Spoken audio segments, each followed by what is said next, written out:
We're living in a time of instant gratification. So we're like, okay, I'm hungry. Let me order Grubhub, or I need to go somewhere. Let me order a car to come pick me up. Or, hey, I want a massage. I want to have someone come to my house within 20 minutes to give me a massage. You know, technology has its pros, it has its cons. And right now we're living in this generation where we get anything we want at our fingertips. So why wouldn't we get the salary that we want or the commission that we want at our fingertips, right? So that we have this like skewed perception of reality and like what it takes to actually place where you have all this wealth. And folks just think that if they take some course, I hear this a lot too. Well, if I hire the right coach, I'll magically, no, you got to put in the work.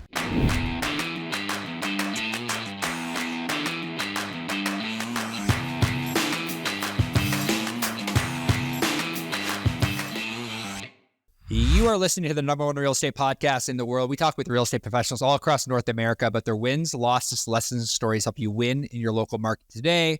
My name is Cody from Sheridan Street. I'm joined with Vikram Deol of the Real Estate Sales Academy. Vic, this is the last episode that we are recording on Friday. What day is it today? It's Friday, February the 9th.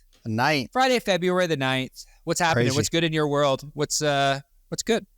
Can you believe, what is it, about 9.5% of the year is already gone? It is.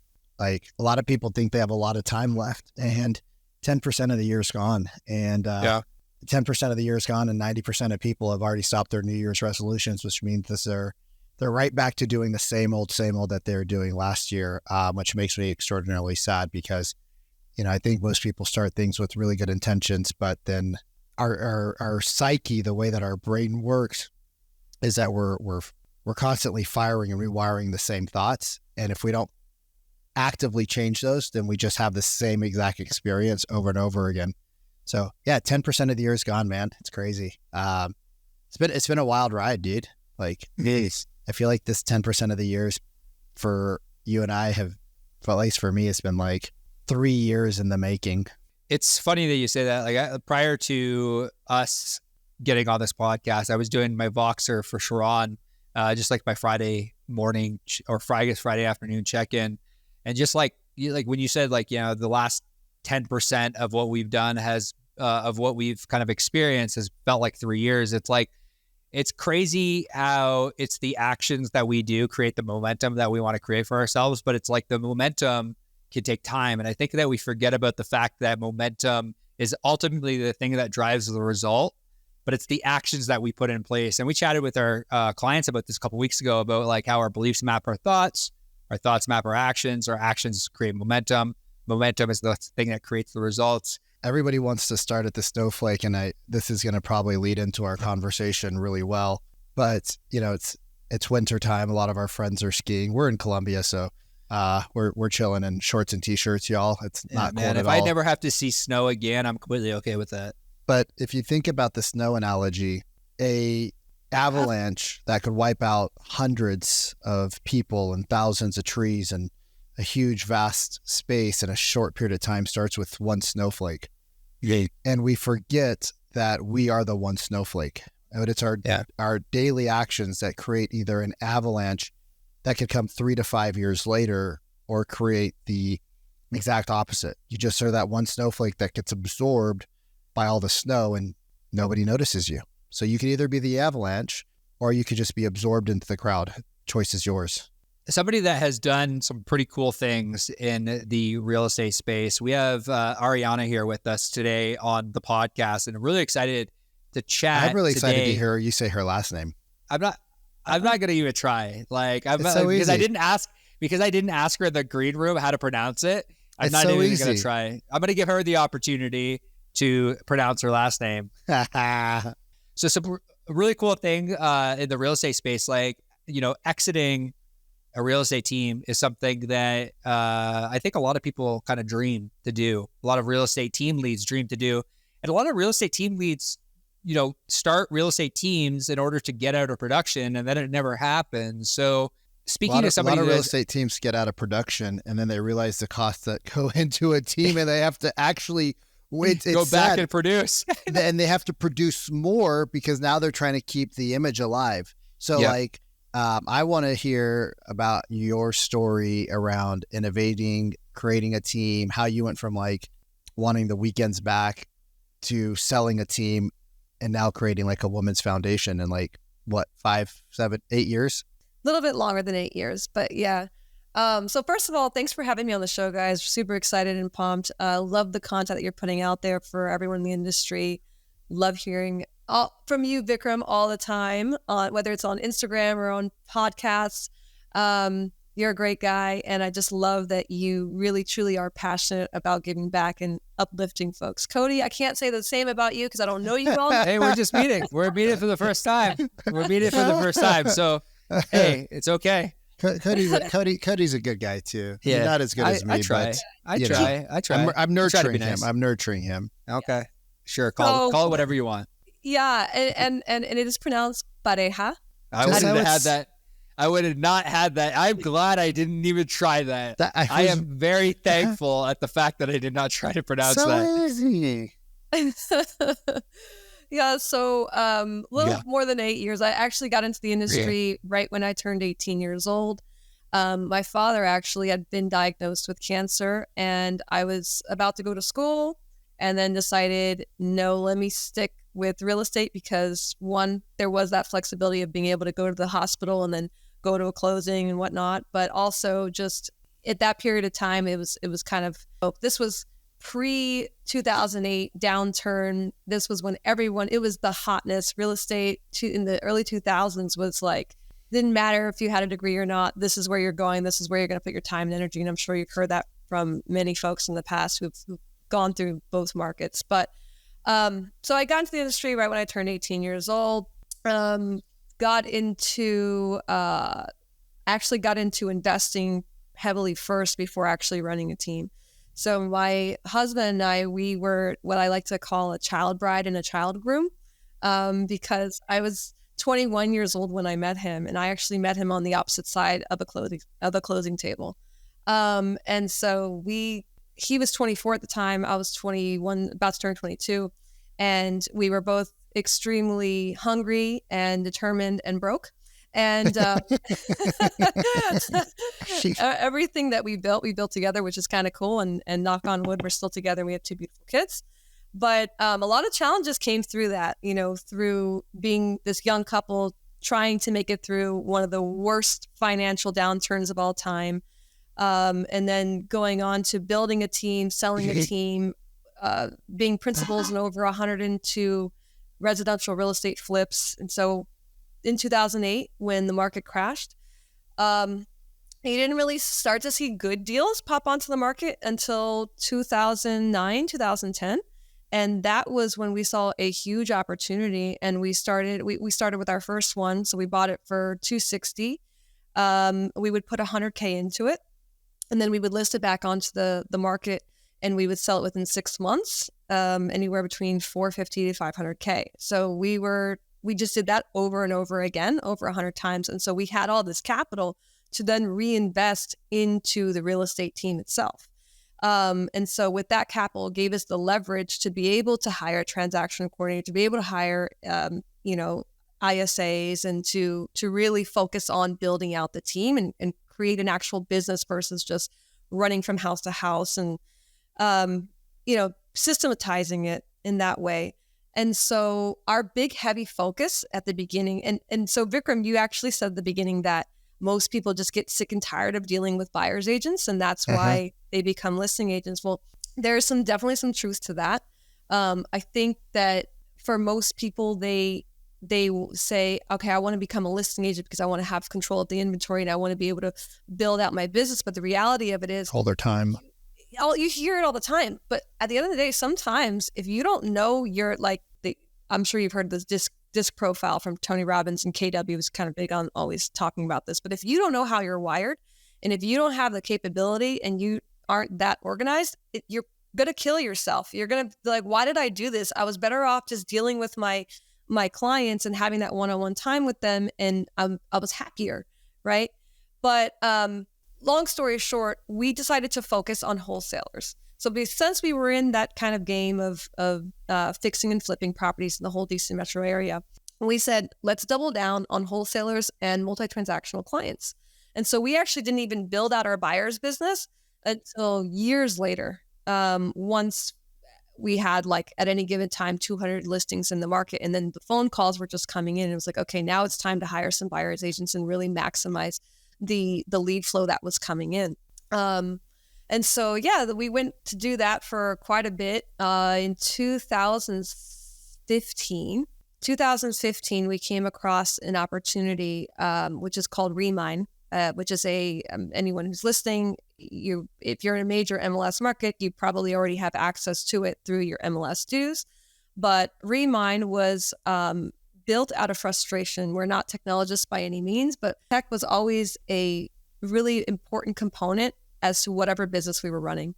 And so November 2015, we're looking at different properties and trying to figure out what deal we want to underwrite next, because we also had started Washington Capital Partners, which my husband and I, we never actually really ran the day-to-day of that in the recent years, but we did start the company, we funded it, and our business partner, Daniel Huertas, and his wife, Giselle Huertas, they run the day-to-day of that now. They've done about $1.7 billion in loans incepted, and they've done great things with it.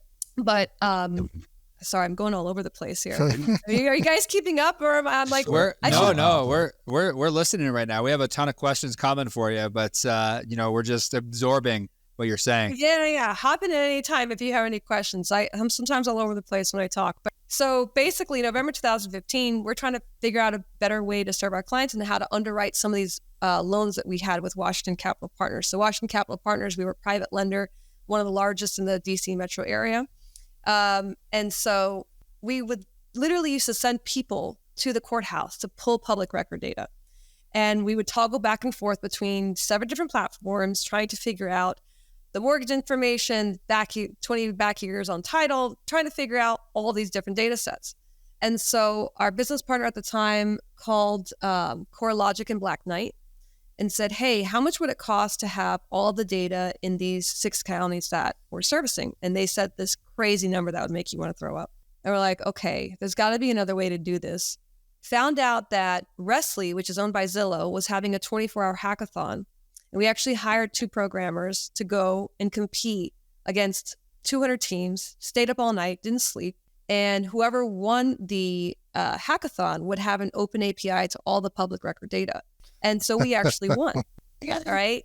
Again, we weren't trying to be technologists. We were just trying to get public record data for ourselves, for our own. Just trying to solve your own problems. We were just trying to solve our own problem. Exactly. So funny. And so we come back home. We build out a proper MVP. We put $650K of our own money into it.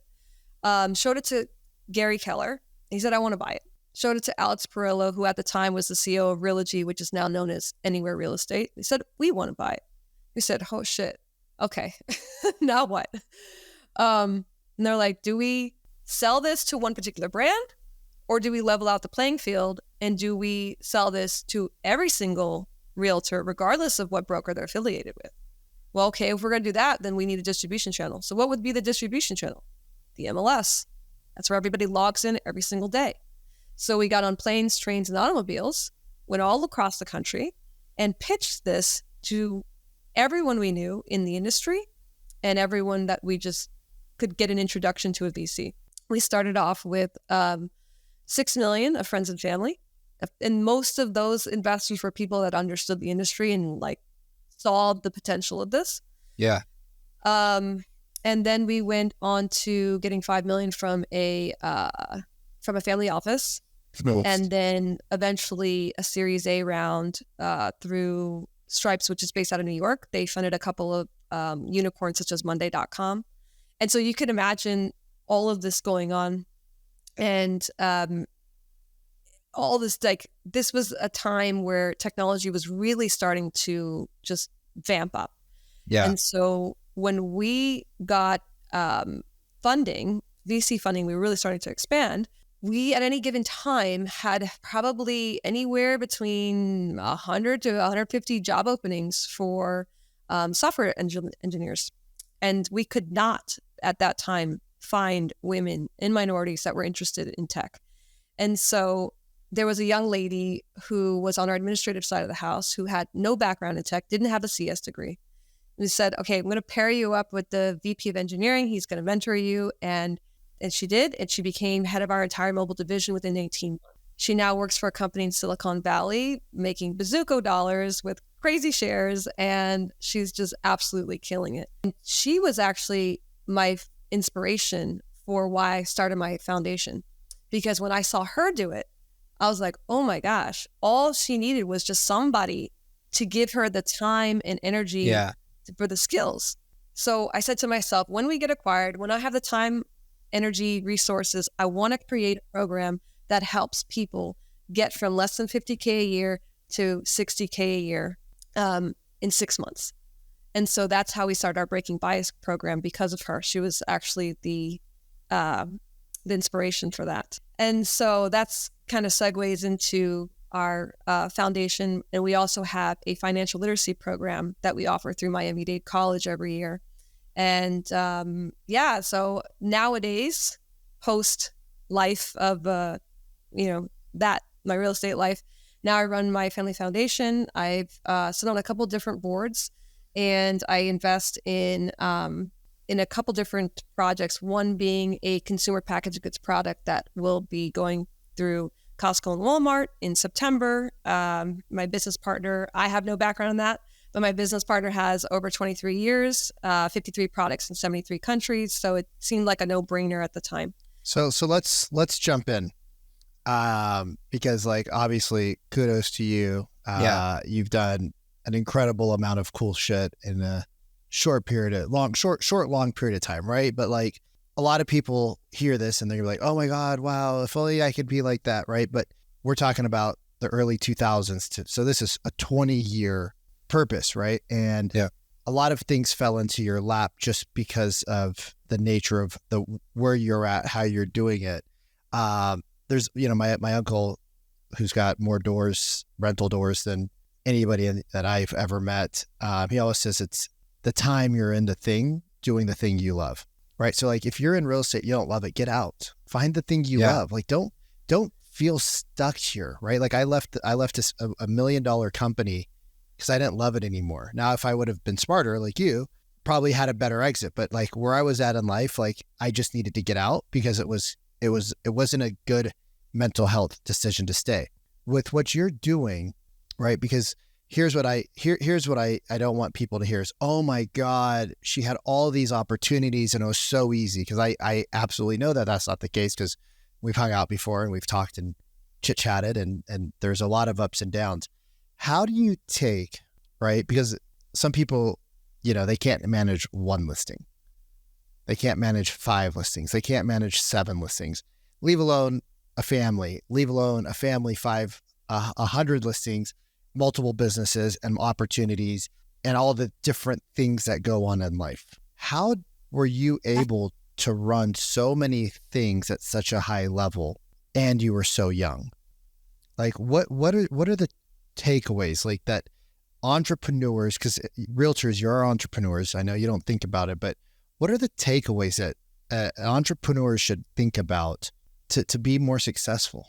So to answer your question about the balance and how I did that at young and then as a young mother and all that, there was no balance, right? Balance hold on. What about the social media says what about the work-life balance? Yeah. What about like, no, don't work so hard, or, oh my God, why did you wake up at 3:00 this morning? Why did you go to sleep at 11? Why? Like, what about all that?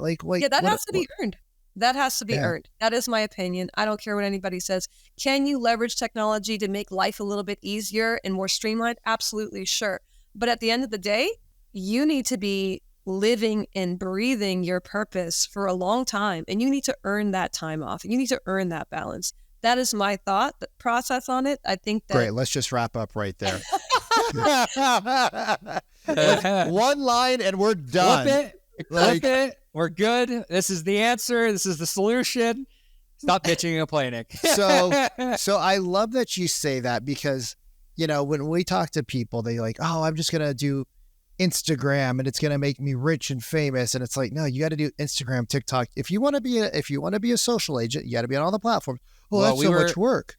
Well, we were talking about this earlier, like today, like if so many people want to do social media, but they don't want to actually talk to anyone in the DMs.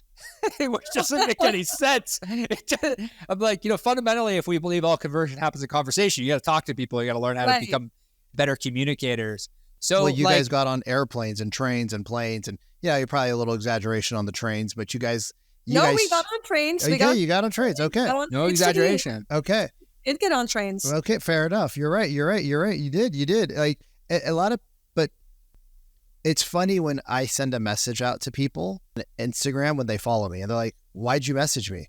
You raised your hand. You shook my hand. Of course I'm going to shake your hand back. I'm not a jerk." Like, how do you leverage this? Like, how do you create systems for life? We have no balance. We need systems, and we have tech for leverage. Yeah.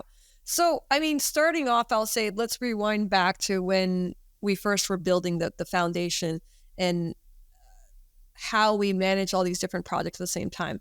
So, one, figure out what you suck at terribly at. For me, it was, I am not, I'm not the type of person that understands how to get super organized. I'm a pretty organized person, but there's definitely, that's something that I'd rather outsource. So we started off with an assistant, someone that was just super, super highly detail oriented, someone that could help manage. And then we branched out to other roles. But I think that's like a key when you're building out your group and it's just you and you can start with a virtual assistant. You can use a company like My Outdesk. It's not that expensive and it's a good investment. I can't tell you the amount of friends I have that are agents and they're doing really well. And they're like, I'm so overwhelmed, blah, blah, blah. I'm like, virtual assistant. Why do you keep buying? So expensive. It's so you can't get a virtual assistant? Like, come on. Yeah. Get a CRM. Get the basics. These are basic things. Manage your basics. Yeah, manage your basics. Like, you should have a CRM. Okay. It's not you can get one if your broker doesn't offer you one at a discounted rate. You can find like inexpensive ones. There's so many. There's so many. There's so many. That question, it's funny that you say, you bring up CRM, get a CRM. I'm curious, like, your perspective on this coming from the industry, from working in tech in the industry, like, looking at all the things that you see, like, in the MLS and how so many things are disjointed. Like, even to this day in 2024, so many things are still disjointed. And you have companies like Zillow Group trying to bring things together to kind of make the transaction a lot easier. But like the most common question that we hear in Facebook groups, whether it be our Facebook groups, whether it be Facebook groups I'm a part of, it's like, what CRM should I use? And like, it comes up almost every single day in these Facebook groups. And like, why do you think that questions keep getting asked over and over and over and over again when the information's already out there? Like, why do you think we as human beings, we as real estate agents, we as entrepreneurs struggle to adopt technology and struggle to actually just like find solutions that are already out there? Like, why do we ask the same questions over and over again? It's the same reason why people ask the same questions of, why can't I lose weight? Why won't this diet pill work? Right? Like, I have answers. It's just, they're looking for a magic solution. They think if they get the right CRM, then magically they're going to get more leads, and magically, no, it's Ariana's using Follow Up Boss. If I use Follow Up Boss, then I'm going to magically have 100 listings too. Like, did you guys not hear her? She doesn't have balance in life. like people look at people like you and us, and they think we're psychotic. Yeah. It's like, what are you doing this weekend? I don't know, Cody, what are you doing this weekend? Probably go for a workout, go for a walk with the girl, maybe go do a little shopping because she wants to go, Yeah. Even though we don't buy anything ever, she just wants to look, right? It's like, I don't understand emails. And then write some emails so that and then we're going to work for 5 hours. Like, we're going to work, I wake up early so that she sleeps and I wake up and I do my routine and I work for 2 or 3 hours, and then we go do what she wants for a few hours, and then she's like, all right, babe, I'm full. I'm good. You go back to your computer now. And I'm like, all right, peace out. Why do people think that that's so abnormal if they want to be successful? Yeah. I think we also are living in a time of instant gratification, right? Hold on, I got to check my Instagram. I got a DM. Right.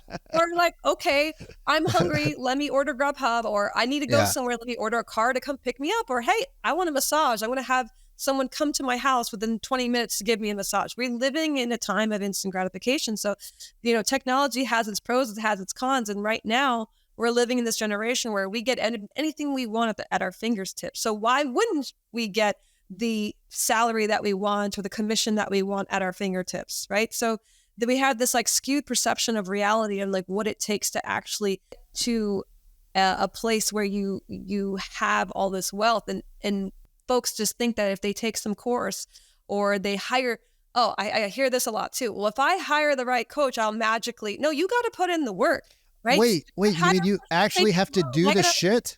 No, right? The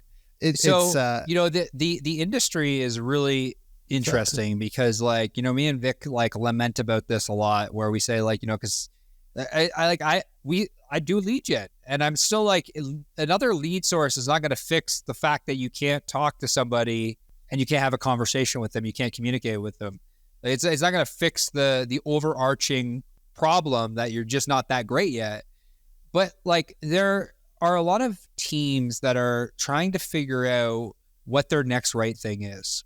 And I would love to kind of get your perspective from somebody that when you started your team. You mentioned you went all in on investors, you went all in on the wholesaling world, and you focused on people that were doing multiple transactions. And can you walk us through the journey of the real estate team lead build and some mistakes that you might have made along the way, and how you were able to get to a point where it's you weren't doing the production and you were able to actually have a team that was operating Vic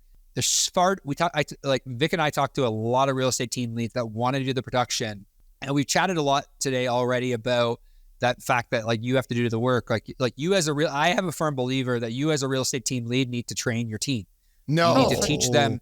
You need to teach them the proper scripting, the right words to say, how to say it. That's your responsibility. But maybe from somebody that has exited a business, maybe this will click for some team leads out there. But what are some things that you've learned along the way and some mistakes that maybe you can share with a team lead that might have 3, 4, 5, 6 agents that wants to go to 10, 20, 30 agents and eventually get out of production?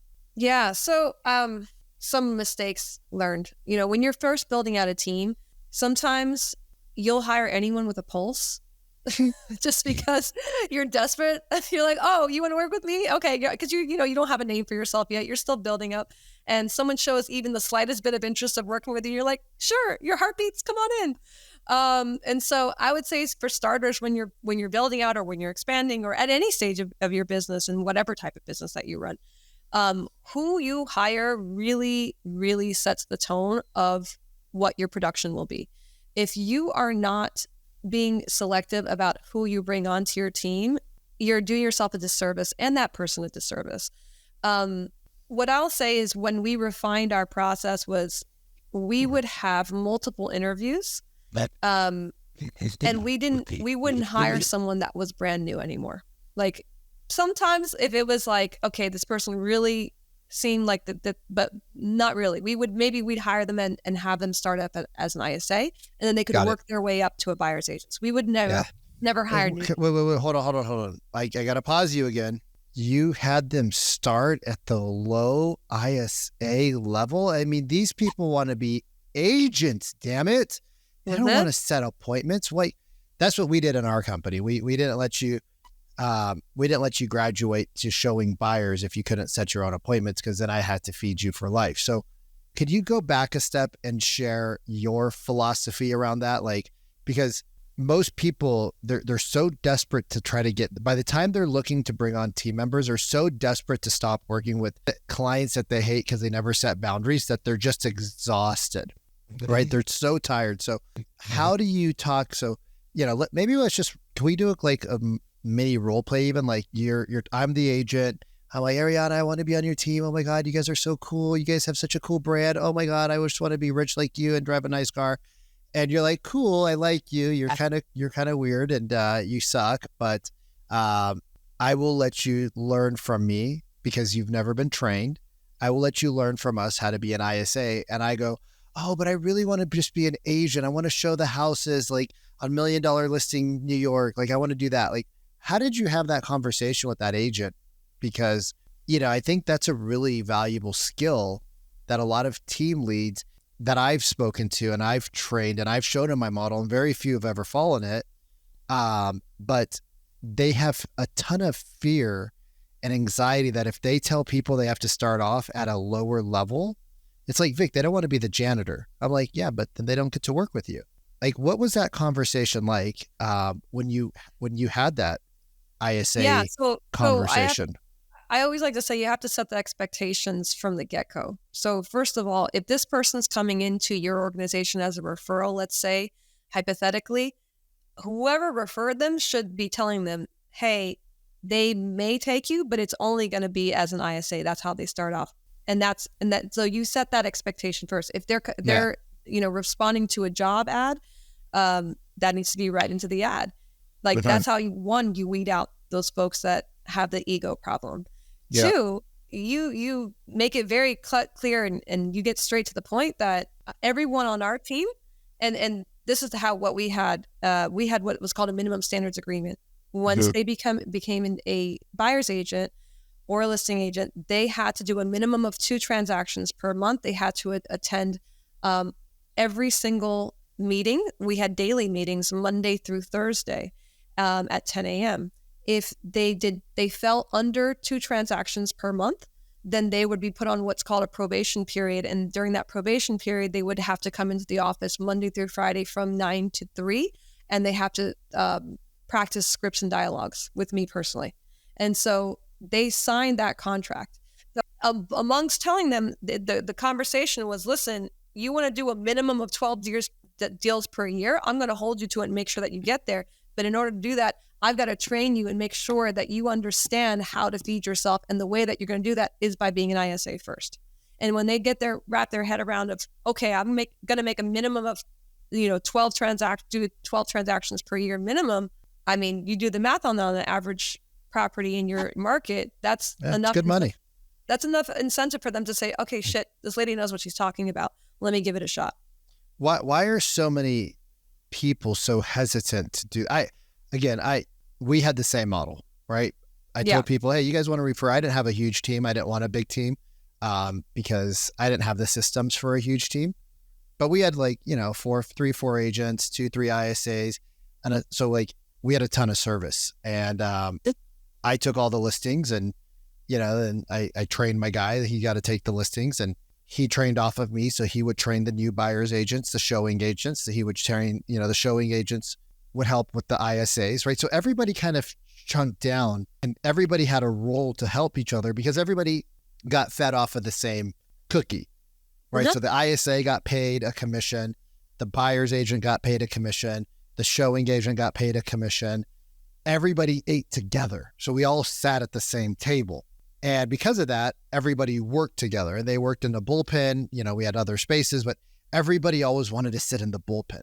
Like nobody wanted to sit by themselves. They're like, no, I don't want the private office. I want to sit by myself. I want to sit with the activity, because somebody was always listening. Hey bro, say this next time. Hey bro, say this next time. Hey, oh wait, I'm curious. Why'd you say that? Dude, did you not hear what the lady said on the phone?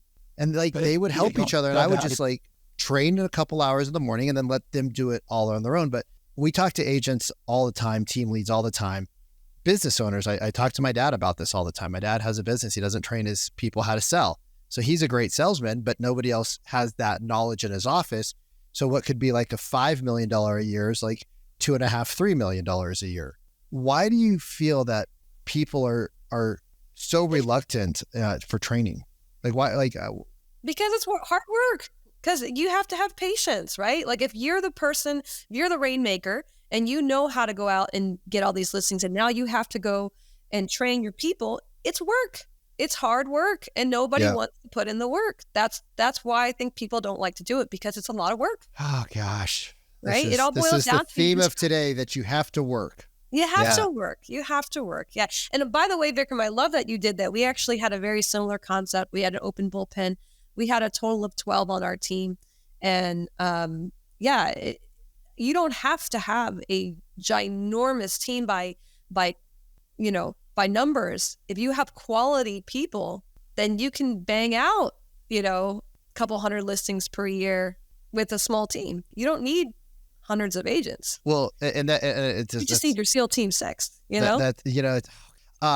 it's so funny you say that, because I'm talking to three different teams right now to do some stuff with them, like on a much more like organized partnership level.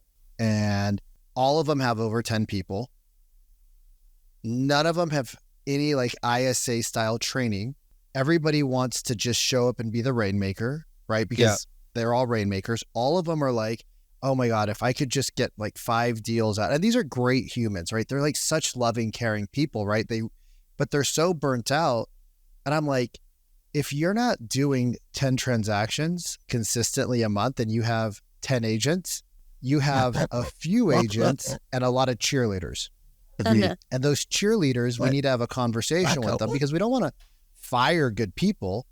We need to sit them back down and say, hey, you got to come hang out with Vikram 6 days a week. You got to show up. You got to go through his course, because I built my training course for what I wish I had as a brand new agent.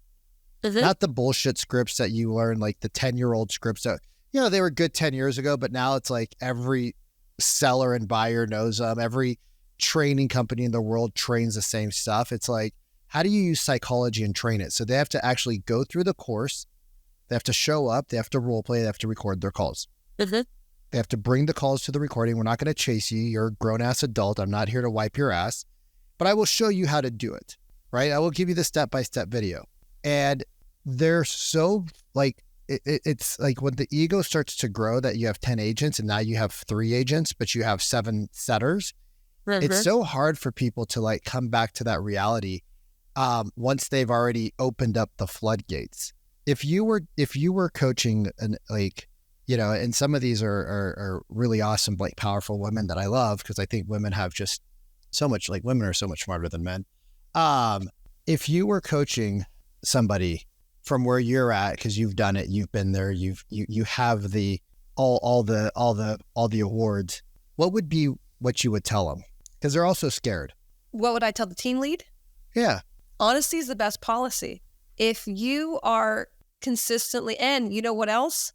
Competition drives. Competition's a huge driver. So if you're doing your weekly meeting, I would have a scorecard for all the agents, and like literally everyone's production was out in each other's faces. And I didn't even have to make them want to go out and do more business, because they were not competing against each other, but they were, it was friendly competition, and it was a constant accountability for them, and they appreciated it. Like they would actually say, thank you for doing this, because it's really making me want to get up off my ass and go sell some more. Right. So keeping it honest in terms of everyone knows their role. Everyone knows what the other person is doing. Everyone knows what leads they're working on. Because I've heard a lot of times from other team leads where they're like, well, I give some of the leads to this person because I trust them. It's like, no, make it purely round robin. Make it purely round robin and show what they're doing. Because there were times where the quote unquote weakest link would be turning these leads into actual clients. And then that would get the more senior agents being like, Tiny T overdoing better than me. I love what you're saying here. And like, I don't want any team lead listening to this glance over this, because we see this all the time with us running an ISA company. Like we'll have team leads that'll be like, that don't have like, a lot of the team leads will tend to have in-house ISAs, and they'll bring us in, but they'll try to give us their top performing agent. Like, it's like, well, these are my top performing agents. It's like, well, your top performing agents are like capped out. So if they get somebody that's sick, if they get somebody that tells them they're 6 months out, they ain't booking an appointment with that person, which therefore you have this lead sitting in your database that doesn't actually ever get a conversation with an agent, gets shitty service. And that's ultimately on you as the team lead, for just because that person is your quote unquote highest producer doesn't make them the best at converting that specific type of lead source. I really don't want any team lead to glance over that, because I see this all the time. We're actually working with a team right now that we're doing some training with. And I literally said, I'm like, the 3 agents you're giving us right now, none of them are asking for the appointment. they might be doing more production, but right now with your database leads, they suck. They're absolutely horrendous. Like they might be great with Zillow, but with your database leads, they're terrible. So how, I want to have the accountability conversation, because a lot of team leads struggle with having the accountability conversation with their agents. And to be honest with you, I've had a hard time having the accountability conversation with my own, teams and my own salespeople, because, I think there's that fear. Me and Vic have talked about this. There's that fear. It's like, what if they leave? What if they go and find something different? It's like they're producing. Yeah. But like, how do you have that conversation out of love that drives them? It's a level of honesty with yourself. It's a level of, you have to overcome the fear that you might have to get back into your car and show houses again. Mm-hmm. But you also have to realize that if they're going to go, it's just a matter of time. And if you're not providing for them, they're going to go anyways. Exactly. It's one of those things where you have to treat it like a sacred meeting. You can't just say, oh, okay, we're going to meet every Friday, at this time. No, it's like we had an accountability meeting. Well, first of all, we had several meetings every week, but specifically our accountability meeting was at the same time, same day every week, and everyone knew better than to schedule a showing around that time or a closing. Like that's how sacred it was, that people were like, no, we can't schedule the showing at this time or closing because that's when I have this meeting. And you have to treat it that way, because if you don't take it seriously, they're not going to take it seriously. If you're inconsistent with that, when that meeting happens, they're going to be inconsistent. So it all starts from the top down. You have to be the one to lead by example. I love that. And we have to wrap up here. I can't. Something has been like this hour flew. We have to have you. I know we have to have you back on. That's been the common theme today. We have to have you back on. Yeah. I want to leave everyone with this. If you're a real estate team lead, you are a real estate agent.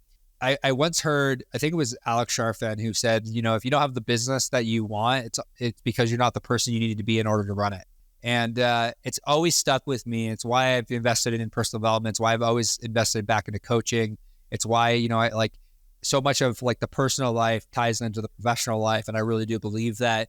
Ariana, I want to say thank you. Thank you for just sharing so freely. We definitely have to have you back on, because like there's so many other things I want to jam with you about. But if somebody were to want to reach out to you, they want to have a conversation, maybe they want to learn a little bit more about what you're up to, or they want to learn, maybe, they're a woman realtor and they want to learn a little bit more about your foundation.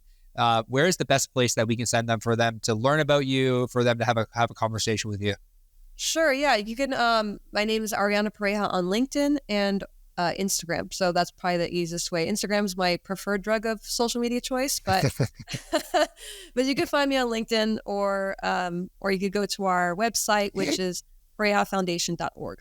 Super fire. Super. This is a great episode. I really appreciate you sharing so freely today. It was amazing. I want to say thank you for tuning into another episode of the RE Agent Podcast. We'll see you soon.